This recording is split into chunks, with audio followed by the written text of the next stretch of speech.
In this tutorial, I want to show you how you can change the fill color of notes in Excel, like you see in this example right here, which has a red fill color. To do this, first click into a cell that you want to add a note to.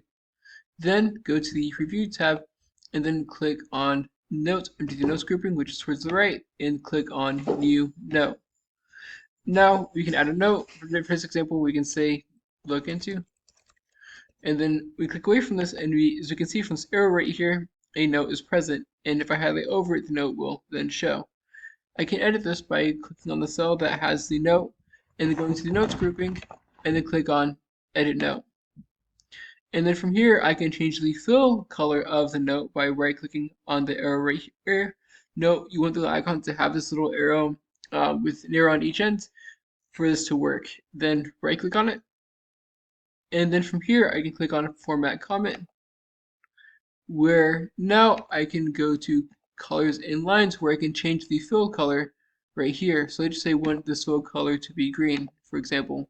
And I can edit the shade of green that this note has by going to More Colors and clicking on one of these colors right here, or going to Custom and selecting color from there. And I can also adjust the transparency of the color, and I can also add in some fill effects if I want to, for example, have a gradient fill. So now I can click on OK, and as you can see, now the note has a green color.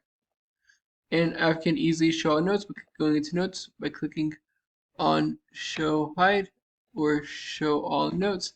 And as you can see, now we have notes of different colors, which can, for example, communicate different levels of urgency or different thoughts and categories. As I said, I hope you found this to be helpful.